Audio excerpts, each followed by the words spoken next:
Gold की latest updates लेके हाजिर हूं मैं आपके सामने। गोल्ड इस टाइम कंफ्यूज्ड है वॉर और फेडरल रिजर्व के दरमियान। आगे चल के डिटेल में समझाता हूं आपको। इस वीडियो में 3 सेगमेंट्स में हम गोल्ड को एनालाइज करेंगे। सबसे पहले तो हम जियोपॉलिटिकल फैक्टर्स और मैक्रो इकोनॉमिक फैक्टर्स जो गोल्ड की कीमतों को इम्पैक्ट कर रहे हैं, आने वाले हफ्तों महीनों में कर सकते हैं, उनको डिस्कस करेंगे। दूसरे सेगमेंट के अंदर वो इकोनॉमिक इंडिकेटर्स के जो गोल्ड को इम्पैक्ट कर सकते हैं उनके ऊपर हम बात करेंगे। forex-factory-investing.com पे जो डेटा इस वीक में आ रहा है, क्योंकि गोल्ड यूएस डॉलर के अगेंस्ट ट्रेड हो रहा है, तो अमेरिका की तरफ से आने वाली इकोनॉमिक रिपोर्ट्स को अंडरस्टैंड करना एक ट्रेडर के लिए बहुत ज़्यादा इंपॉर्टेंट है। फिर तीसरे सेगमेंट के अंदर all take you to the price chart, और प्राइस चार्ट के ऊपर बाकायदा मैप करके लेवल्स और एरियाज़ को हाईलाइट करके पिन पॉइंट जहाँ से पॉसिबल अच्छी ट्रेड्स अपॉर्चुनिटीज़ हमें मिल सकती हैं उनको हम डिस्कस करेंगे। तो कंटेंट बहुत ज़्यादा ना सिर्फ शॉर्ट टर्म ट्रेडर्स के लिए इंपॉर्टेंट है बल्कि इन्वेस्टर्स के लिए भी इंपॉर्टेंट है, बिकॉज वो global factors, macro economic factors जो गोल्ड की कीमतों को इम्पैक्ट कर रहे हैं, और ईरान यूएस वॉर के अंदर क्या चीज़ होने पर गोल्ड की कीमत अपसाइड पर जा सकती है, क्या चीज़ होने पर कीमत डाउन साइड पर जा सकती है, ये सब इन्फॉर्मेशन होने के बाद आप बेटर इन्वेस्टमेंट डिसीजंस अपने गोल्ड में ले सकते हैं। तो एंड पे आज का कंटेंट यूजफुल लॉजिकल लगे, वीडियो को लाइक करके चैनल को सब्सक्राइब करके बेल आइकन पे क्लिक कीजिएगा। और वीडियो देखने के बाद बहुत से यूजफुल लिंक्स डिस्क्रिप्शन में दिए हुए हैं वीडियो के, उनको भी आप चेक कर लीजिएगा। मेरे प्रेफर्ड ब्रोकर का लिंक दिया हुआ है, मेरी प्रेफर्ड प्रॉप फर्म का लिंक दिया हुआ है जहाँ पे आप फंडेड अकाउंट ले सकते हैं, और हमारी प्रीमियम कम्युनिटी का ज्वाइनिंग प्रोसेस हमारी वेबसाइट पर दिया हुआ है, उसका लिंक वेब लिंक डिस्क्रिप्शन में। स्टार्ट करते हैं। सबसे इंपॉर्टेंट ईरान यूएस वॉर में डेवलपमेंट के जिसके ऊपर गोल्ड के इन्वेस्टर्स और ट्रेडर्स और बल्कि पूरी मार्केट ही इस टाइम पे नज़र रखे है, कंफ्यूज है, वो है ट्रंप की 48 घंटे की डेडलाइन जो उन्होंने दी थी फ्राइडे को, जो कि ख़त्म होनी थी मंडे को, लेकिन फिर उन्होंने एक दिन एक्सटेंड करके ट्यूसडे इवनिंग 8 PM तक उसको कर दिया, जो पाकिस्तानी टाइम के मुताबिक वेडनेसडे सुबह 5 बजे बनता है। और कल मंडे को ट्रंप की पाकिस्तानी टाइम के मुताबिक 10 बजे की प्रेस कॉन्फ्रेंस में एवरीबॉडी वाज थिंकिंग कि हो सकता है ट्रंप अपनी डेडलाइन को एक्सटेंड करें या कोई पॉजिटिव बात सीज फायर से रिलेटेड करें, जैसे पहले 2 दफ़ा वो कर चुके हैं मार्केट्स को सपोर्ट करने के चक्कर में। तो ऐसा नहीं हुआ, अभी भी उनका स्टांस बहुत हार्ड था, and he is so much on this के भाई ये डेडलाइन ख़त्म होगी तो हम उनके ब्रिजेस को करेंगे, उनके इंफ्रास्ट्रक्चर, उनके वहाँ पे पावर प्लांट्स को करेंगे तबाह, वहाँ पे अटैक करेंगे। और उसके बाद ईरान की भी ऑलरेडी स्टेटमेंट, वो उन्होंने कहा जी हम इस डेडलाइन को रिजेक्ट करते हैं। तो अब ट्रेडिशनल अप्रोच जो इन्वेस्टर्स की शुरू से गोल्ड मार्केट को लेके देखी गई है वो तो यही होती है कि जब जंग होगी, अनसर्टन टाइम्स होंगे, महंगाई होगी, और इस महंगाई और इन्फ्लेशन को हेज करने के लिए इन्वेस्टर अपना पैसा गोल्ड में पार्क करते हैं, और अगर जंग ख़त्म हो जाएगी तो गोल्ड की कीमतें फिर डाउन साइड पर जाएंगी। लेकिन इस दफ़ा ऐसे क्यों नहीं हुआ? इस दफ़ा ट्रेडिशनल तरीके से गोल्ड ने मूव क्यों नहीं किया? बिकॉज इस दफ़ा जंग और गोल्ड के दरमियान federal reserve bank of America था, बिकॉज ऑब्वियसली हर चीज़ गोल्ड के डॉलर के अगेंस्ट ट्रेड हो रही है, और डॉलर की वैल्यू का तयन करने वाला इदारा जो अमेरिका का स्टेट बैंक है, जिसको federal reserve bank of America बोला जाता है, इस दफ़ा जंग और गोल्ड के दरमियान वो था। अब मैं आपको समझाता हूँ कैसे। देखो, ट्रेडिशनल अप्रोच क्या है कि गोल्ड, लेट्स सपोज जंग छिड़ गई, और जंग छिड़ने के नतीजे में गोल्ड को क्या होता है, गोल्ड को कीमत वैल्यू को ऊपर जाना चाहिए। लेकिन इस दफ़ा क्या हुआ, और आप देखें कि इवन जब अमेरिका ने अनाउंस किया कि मिडिल ईस्ट के अंदर बहरी बेड़े वो अपने वॉरशिप्स भेज रहे, गोल्ड कंटिन्यूसली अपसाइड के ऊपर इसकी कीमत गई। और सैटरडे वाले दिन जब अमेरिका की तरफ से ईरान पे अटैक किया गया, और सैटरडे के बाद वाला जो मंडे था, मार्केट गैप के साथ ओपन हुई, ठीक ठाक अपसाइड पे बुलिश गैप लगा, लेकिन उसके बाद से ही कीमतें डाउन साइड पे आना शुरू हो गई। उसकी वजह ये थी कि प्रॉफिट टेकिंग मंडे को होने के बाद एवरीबॉडी न्यू कि भाई इस जंग की एस्केलेशन में स्ट्रेट ऑफ हॉर्मुज़ की ब्लॉकेड हो सकती है, वो स्ट्रेट के जहाँ से दुनिया का 20% ऑयल डेली बेसिस पे गुजरता है। तो ऑयल की सप्लाई शॉर्टेज की वजह से पूरी दुनिया में इन्फ्लेशन, महंगाई के डर पे, ख़ास तौर पे अमेरिका में महंगाई के डर पे, अमेरिका का जो स्टेट बैंक है वो अपनी शरह सूद इंटरेस्ट रेट्स को कम नहीं करेगा। उसके लिए कम करना बड़ा मुश्किल हो जाएगा, और हो सकता है वो रेट्स बढ़ाने की बात करे, और वाक़यातन आप देखें अमेरिका के सेंट्रल बैंक की तरफ से रेट्स को 25 बेसिस पॉइंट्स 2026 में बढ़ाने की बाकायदा बात भी की गई। तो इस सिचुएशन में एक तरफ गोल्ड है, एक तरफ डॉलर है। अब डॉलर कि इवज़ आपको बैंक मुनाफा दे रहा है, गोल्ड की कोई इंट्रिंसिक वैल्यू नहीं है, आपने सिर्फ अपनी इन्वेस्टमेंट को पार्क करना है वहाँ पे। तो इन्वेस्टर का वो पैसा जो गोल्ड में जाना था, वो पैसा उठ के फिर अमेरिका के उन प्रोडक्ट्स के अंदर चला गया जो उसको उसके पैसे के ऊपर कुछ रिटर्न देते हैं। जैसे उसने डॉलर ख़रीदना शुरू कर दिया, डॉलर ख़रीद के बैंक में रखवा के इंटरेस्ट रेट सराय सूद के बढ़ने की एक्सपेक्टेशन में कि भाई मेरे इस ख़रीदे हुए डॉलर के ऊपर मुझे ज़्यादा मुनाफा मिलेगा अगर मैं इसको बैंक में रखवा दूँ। अमेरिका की ट्रेजरीज और बॉन्ड्स और यील्ड्स की तरफ उसकी अट्रैक्शन चली चली गई, समझ रहे। अब नेक्स्ट क्या हो सकता है, 48 घंटे की डेडलाइन कल सुबह वेडनेसडे 5 AM पाकिस्तान टाइम ख़त्म हो रही है। तो अगर वॉर एस्केलेट होगी तो गोल्ड की कीमतों को हम कहाँ देख रहे हैं, अगर जंग सीज फायर की तरफ लास्ट मिनट सीज फायर की बात हो जाती है, जंग को हम कहाँ देखें, इसको समझना है आपने। इसके अंदर भी फेडरल रिजर्व बैंक का बहुत इंपॉर्टेंट रोल है। देखिए, अगर तो सीज फायर, अगर वॉर एस्केलेट कर जाती है, जंग छिड़ जाती है, तो सिर्फ जंग के एस्केलेट होने पे या अमेरिका के ईरान के पावर प्लांट्स पे अटैक करने की खबर के आने पे गोल्ड ऊपर नहीं जाएगा, बल्कि इस जंग के छिड़ने के बावजूद अमेरिका के सेंट्रल बैंक के इंटरेस्ट रेट्स को कट करने की बात पे गोल्ड अपसाइड के ऊपर जाएगा। बात समझ रहे हैं?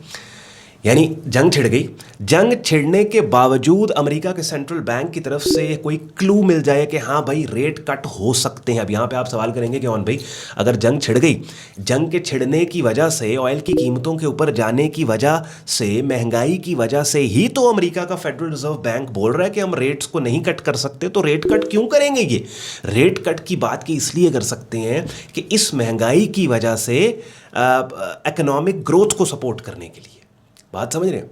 और प्रेसिडेंट ट्रंप जो है वो खुद एक बिजनेसमैन है, और ट्रंप को जैसे नोबेल प्राइज़ लेने का शौक है, उसी तरह उसे शौक है कि उसके बारे में बात की जाए कि भाई इस बंदे के दौर में इकोनॉमी ने बड़ी ग्रोथ की है, स्टॉक मार्केट ने बड़ा अच्छा परफॉर्म किया। तो क्या है कि क्योंकि स्टॉक मार्केट अच्छा परफॉर्म करती है जब कॉस्ट ऑफ बोरोविंग कम हो। कॉस्ट ऑफ बोरोविंग कम होने का मतलब है इंटरेस्ट रेट, शरह सूद कम हो। बिकॉज जब शरह सूद कम होगी, इंटरेस्ट रेट कम होगा, लोगों की रीपेमेंट्स कम होंगी, लोगों की कुव्वत ख़रीद बढ़ेगी, बाइंग पावर लोगों की बढ़ेगी। अगर इंटरेस्ट रेट कम होगा तो स्टॉक मार्केट में लिस्टेड कंपनीज के रेवेन्यूज़ बढ़ेंगे और स्टॉक मार्केट अच्छा परफॉर्म करेगी। ठीक है, तो जंग छिड़ती है डेडलाइन ख़त्म होने पे, जो कल सुबह वेडनेसडे 5 AM ख़त्म हो रही है, और आने वाले दिनों में सेंट्रल बैंक की तरफ से हमें क्लू मिलता है कि भाई हाँ, इकोनॉमी को सपोर्ट करने के लिए इंटरेस्ट रेट कम कम करें, गोल्ड फिर अपने बुलिश ट्रेंड को पकड़ेगा। ठीक है, हाँ जंग छिड़ती है, लेकिन जंग छिड़ने के नतीजे में रेट कट्स की बात नहीं होती, बल्कि रेट्स को बढ़ाने की बात federal reserve bank of America करता है कि नहीं यार, जंग छिड़ गई है, स्ट्रेट ऑफ हॉर्मुज़ ब्लॉक्ड है, कल को स्ट्रेट ऑफ मंदेब ब्लॉक हो सकती है, वहाँ पे 400 मिलियन बैरल्स की शॉर्टेज ऑयल सप्लाई में से, हम रेट्स हमें बढ़ाने पड़ेंगे। तो उसमें फिर जंग के छिड़ने के बावजूद जैसे पहले गोल्ड डाउन साइड पर मजीद एक प्रेशर गोल्ड को डाउन साइड के ऊपर पड़ सकता है। तो ये मैंने अब आपके लिए सिनारियो एक बिल्ड कर दिया, और फिर कि कौन सी चीज़ें हैं जहाँ पे गोल्ड की कीमत लॉन्ग टर्म, ये इन्वेस्टर्स के लिए बहुत यूज़फुल इन्फॉर्मेशन थी।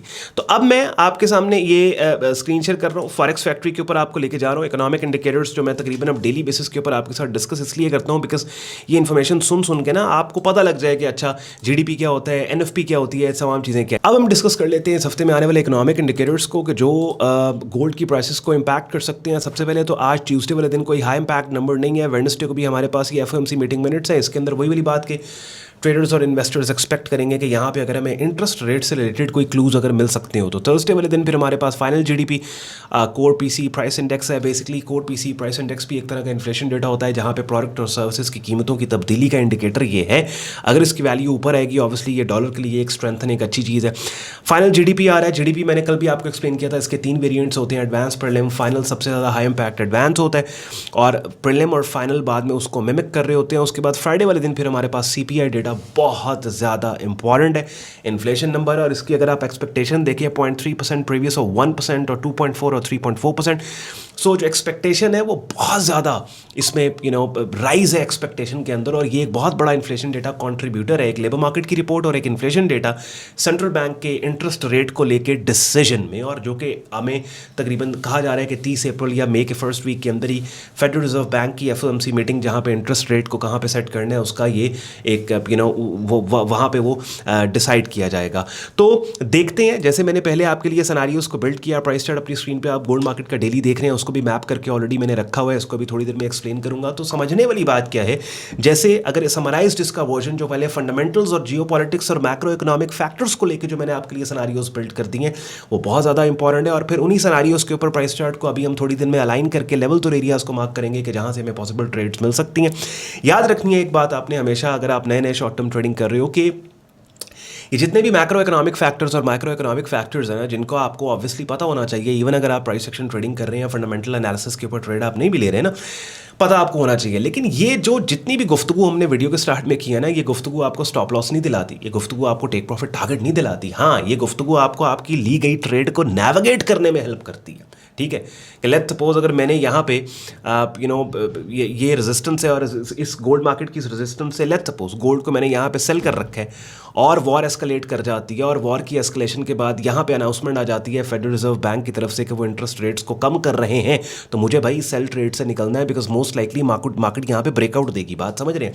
This is called informed trading, कि आपको जो मार्केट के ड्राइवर्स हैं उनका भी पता है और आपको फिर चार्टिंग का भी पता है, प्राइस चार्ट की भी पता है, दोनों को आप मिक्स करते हो और मिक्स करने के बाद फिर आप, हाँ समटाइम्स क्या होता है कि फंडामेंटल्स कोई और बात कर रहे हैं, प्राइस चार्ट कोई और बात कर रहा है, वहां पे फिर as pure price action traders हम क्या करते हैं कि फंडामेंटल्स को साइड पे रख के प्राइस चार्ट पे ट्रस्ट इसलिए करते हैं बिकॉज प्राइस चार्ट को हमेशा 5 कदम ज्यादा इंफॉर्मेशन होती है आपसे, मुझसे, न्यूज आउटलेट से।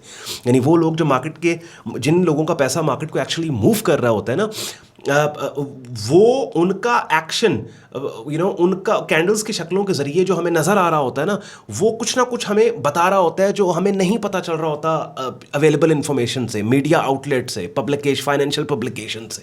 ठीक हो गया? अच्छा, अब इंपॉर्टेंट डेटा आपके सामने रख दिया, फंडामेंटल सिनेरियोस बिल्ड कर दिए।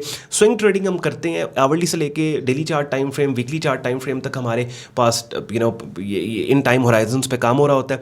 और इन टाइम फ्रेम्स में से आइडियली मैं रिकमेंड करता हूँ कि आप डेली चार्ट के ऊपर काम करें। 1.5, 2, 3 साल डेली पे प्रॉफिटेबल होने के बाद you can always drill down to 4 hourly and hourly chart time frame. उस पर आपको ज़रा टाइट स्टॉप के साथ मिल जाता है और रिस्क रिवॉर्ड एक रीजनेबल आप अच्छे तरीके से उसे बना पाते हो, बिकॉज छोटा स्टॉप लॉस है तो थोड़ी मार्केट की आपकी फेवर में मूवमेंट पे अच्छे रिस्क टू रिवॉर्ड लेके आप ट्रेड से बाहर निकल आ सकते हो। तो मैं डेली आपके लिए मार्क कर रहा हूँ और फिर अकॉर्डिंगली आप शॉर्टर टाइम फ्रेम्स आवरली और 4 आवरली के ऊपर भी इन्हीं लेवल्स और नए लेवल्स को कुछ मार्क करके आप अपना काम कर सकते हो। तो अब यहाँ पे समझने वाली बात क्या है कि बहुत अरसे के बाद गोल्ड मार्केट ने डेली चार्ट पे ऐसा पैटर्न हमें बना दिया है कि जिसमें एक स्ट्रक्चर बना है कि जहाँ पे ये लो पिछले लो से नीचे निकल गया और ये हाई पिछले हाई से नीचे निकल गया, और इस पूरी स्विंग यहाँ से यहाँ तक की जो पूरी स्विंग है, इस पूरी स्विंग का 50% रिट्रेसमेंट एरिया पे मार्केट की अप्रोच पे यहाँ पे देखें, यहीं से मार्केट ने एक कैप लगाया और एक रेजिस्टेंस यहाँ पे हमें कीमतों की मिली है। अब दो सिनारियोस बिल्ड करूँगा, दो सिनारियोस बाय साइड की बिल्ड करूँगा, 2 सिनारियोस सेल साइड के बिल्ड करूँगा, और उसके बाद फिर फंडामेंटल्स और जियोपॉलिटिक्स के साथ उन सिनारियोस को अलाइन करूंगा। सबसे पहले हम बिल्ड करते हैं बाइंग के सिनेरियोस को। बाइंग के सिनेरियोस क्या है भैया? एक तो ये ब्रेकआउट बाय हो सकता है, यानी ये जो पूरी स्विंग का 50% रिट्रेसमेंट एरिया और एक शॉर्ट टर्म स्टैटिक रेजिस्टेंस है, अगर कीमत 4761 और 4840 से अपसाइड के ऊपर निकल जाती है तो ये वो एरिया होगा जहां पे कंसोलिडेशन और ऐसी कैंडल्स की शक्लें जो अपसाइड पे कीमतों के जाने का क्लू दें, ऐसे पैटर्न्स, उनके ऊपर बाय साइड के ऊपर एंट्री ली जा सकती है। लेकिन यहाँ पे क्योंकि ब्रेकआउट ट्रेड आप लोगे तो बाय स्टॉप ऑर्डर के साथ, यानी ऑन स्टॉप ऑर्डर की ट्रेडिंग यहाँ पे की जा सकती है। और ये वो पर्टिकुलर टाइम होगा कि जहाँ पे हमें आप देखेंगे कि लेट्स से वॉर अगर एस्केलेट करे और सेंट्रल बैंक अमेरिका का रेट को कट्स करने की बात करे, या सीज फायर की अनाउंसमेंट आ जाए और सेंट्रल बैंक ऑफ अमेरिका फिर भी रेट्स को कट करने की बात करे, तो क्या है कि अब रेट कट्स की बात के ऊपर उसके क्लू के ऊपर आप देखेंगे कि ये ब्रेकआउट, और ये आई एम नॉट सेइंग कि ये ब्रेकआउट रेट कट्स के क्लू के बाद होगा, नहीं। प्राइस एक्शन में जैसे मैं आपको पहले कह रहा था 5 कदम आगे होता है, तो आप देखेंगे ब्रेकआउट पहले होगा और वो अनाउंसमेंट्स आपको बाद में मिल रही होंगी। दैट्स व्हाई प्राइस एक्शन पे हम ज़्यादा ट्रस्ट कर रहे होते हैं अवेलेबल इन्फॉर्मेशन जो न्यूज़ पब्लिकेशंस पे आ रही होती है उससे। ठीक हो गया? तो सीज फायर होती है और रेट कट्स की बात हो, वॉर एस्केलेट करती है, रेट कट्स की बात हो, तो ये हमें अपसाइड के ऊपर जाता नजर आए। और दूसरा ये है कि लेट्स सपोज वॉर एस्केलेट कर जाए और डाउन साइड के ऊपर गोल्ड आए और इन सपोर्ट एरियाज के ऊपर गोल्ड मार्केट ट्रेड हो, और यहाँ पे फिर लेट्स सपोज सीज फायर की बात हो और रेट कट्स की बात हो, तब भी यहाँ से गोल्ड ऊपर हमें जाता नजर आएगा। ठीक है? लेकिन अगर रेट कट्स की बात नहीं होती और वॉर एस्केलेटेड रहती है और इन्वेस्टर्स और ट्रेडर्स और एनालिस्ट्स का परसेप्शन रेट्स के बढ़ने की तरफ उनका ज़्यादा है, तो फिर यहाँ से भी डाउन साइड पे सेल है और फिर सपोर्ट एरिया के ब्रेक डाउन का भी सेल है। और ये वो एक फाइनल डिफेंस लाइन है इस टाइम पे गोल्ड मार्केट के बायर्स की कि 4099 यानी $4100 का एरिया, यानी ये वाला लेवल जो ये वाला लो जो पिछले लो से बहुत अरसे के बाद नीचे निकला, ये एरिया है कि जिसके ब्रेक डाउन के ऊपर फिर आप देखेंगे क्या होगा कि एक बेरिश ट्रेंड गोल्ड का स्टार्ट हो जाएगा। बिकॉज चार्टिंग के प्रिंसिपल के मुताबिक अगर एक बुलिश ट्रेंड है, वो बुलिश ट्रेंड तब तक एक्टिव है जब तक हर हाई पिछले हाई से ऊपर, हर लो पिछले लो से ऊपर। अगर मार्केट इस बुलिश ट्रेंड में एक ऐसा लो बना दे जो पिछले लो से ऊपर नहीं बल्कि नीचे निकल जाए, तो अभी ये बुलिश ट्रेंड खत्म नहीं हुआ। ये बुलिश ट्रेंड ऑफिशियली तब खत्म होगा जब ये वाला लो जो पिछले लो से ऊपर नहीं बल्कि नीचे बना, मार्केट इसको भी डाउन साइड पे ब्रेक करे। ये वो पॉइंट होगा कि जहां पे ये बुलिश ट्रेंड खत्म होकर उसकी ऑपोजिट डायरेक्शन में एक नया बेरिश ट्रेंड आ जाएगा। गोल्ड मार्केट के डेली चार्ट टाइम फ्रेम के ऊपर आप देख रहे हैं ऐसा लो बन चुका जो पिछले लो से नीचे बना। अगर मार्केट ने $4100 के एरिया को ब्रेक किया, ये वो पॉइंट होगा कि जहां पे बस गोल्ड मार्केट का ऑफिशियल बेरिश ट्रेंड, और आपको पता है गोल्ड के ट्रेंड्स जो हैं वो 2 दिन के नहीं होते, 3 दिन के नहीं होते, वो कई कई महीने चल रहे होते हैं। अब जितने कॉन्सेप्ट्स आपने मुझे देखा, सुना, इस्तेमाल करके मार्केट की ये प्राइस चार्ट को मैप करते, वो सारी चीज़ें मैंने बिगिनर लेवल पे यहाँ पे अपनी स्क्रीन पे आप हमारा यूट्यूब चैनल देख रहे हैं जहाँ पे ट्रेडिंग कोर्स की प्लेलिस्ट पड़ी है जिसमें 81 वीडियोस पड़ी है। सब चीज़ें मैंने यहाँ पे आपको सिखा समझा दी हैं। तो डेली की आप रूटीन बना लो कि एक वीडियो आप देखना स्टार्ट करो। बाय द टाइम आप प्लेलिस्ट कंप्लीट करोगे काफ़ी हद तक आपको प्राइस एक्शन ट्रेडिंग का और ट्रेडिंग इन जनरल का पता लग जाएगा, क्रिप्टो करेंसी मार्केट का पता लग जाएगा, स्टॉक मार्केट का पता लग जाएगा, कमोडिटी मार्केट का पता लग जाएगा। प्राइस चार्ट मैंने आपके लिए मैप कर दिया और आपको याद होगा गोल्ड मार्केट की ही कुछ दिन पहले इतने कंफ्यूजिंग टाइम के अंदर आवरली चार्ट टाइम फ्रेम के ऊपर बड़ी ज़बरदस्त ट्रेड्स मैंने आपके सामने हाईलाइट की। हाँ, वो स्ट्रैटेजीज जिनको हम यूज़ करते हैं, सेटअप सिग्नल, स्पिन बार और इनसाइड मल्टीपल इनसाइड बार, उन्हीं सेटअप्स के राइट एनवायरनमेंट में आने पे, बल्कि एक डेडिकेटेड वीडियो भी मैंने इस चीज़ के ऊपर आपके लिए पिछले हफ्ते आई थिंक मैं आपके लिए लेके आया था। तो क्या होता है कि शॉर्ट टर्म ट्रेडर ने क्योंकि एक मार्केट की बड़ी मूव से एक छोटा सा पीस, छोटा सा हिस्सा लेना होता है ना, छोटी सी फ्लक्चुएशन लेनी होती है, तो शॉर्ट टर्म ट्रेडर्स को वो कहीं ना कहीं मिल जाती है। और जाते जाते फंडामेंटल्स का समराइज्ड वर्जन लेते जाओ। वो ये कि अगर तो देखो वॉर एस्केलेट करती है लेकिन federal reserve bank of America rate cuts का क्लू देता है तो गोल्ड की कीमतें अपसाइड के ऊपर जाएंगी। लेकिन अगर वॉर एस्केलेट करती है डेडलाइन के खत्म होने के बाद, लेकिन फिर भी central bank of America, federal reserve bank rates को बढ़ाने की बात करता है, गोल्ड के ऊपर प्रेशर पड़ेगा। अगर सीज फायर की बात होती है और सीज फायर के साथ जैसे कहा जा रहा है कि जी 45 दिन की सीज फायर की मीडिएटर्स ट्राई कर रहे हैं और federal reserve bank of America rates को कम करने की बात करता है, तो गोल्ड की कीमत अपसाइड के ऊपर जाती नजर आएगी। अगर सीज फायर की बात होती है और federal reserve bank of America rates को फिर भी बढ़ाने की बात करता है तो गोल्ड के ऊपर प्रेशर पड़ेगा। इसका मतलब क्या है कि गोल्ड की कीमत इस वक्त ज्यादा जो ड्राइव हो रही है वो federal reserve bank of America के इंटरेस्ट रेट डिसीजन पे हो रही है। कमेंट सेक्शन में अपना फीडबैक आपने मुझे देना है कि आपको ये एनालिसिस और ये डिटेल्ड वीडियो कैसी लगी। बहुत एफर्ट, मेहनत लगती है ये सारी चीज़ को कंपाइल करके आपके लिए एक जगह पे इकट्ठा करके ये वीडियो ये सारा करने में। तो आपके कमेंट्स बहुत सपोर्ट करते हैं, आपका कंस्ट्रक्टिव क्रिटिसिज्म बड़ा सपोर्ट करता है। साथ ही साथ पसंद आई हो लाइक करके चैनल को सब्सक्राइब करके बेल आइकन पर क्लिक कीजिएगा। बहुत से यूजफुल लिंक्स डिस्क्रिप्शन में दिए हैं, जाते जाते उनको भी आप चेक कर लीजिएगा। See you in the next video, till then take care, bye bye.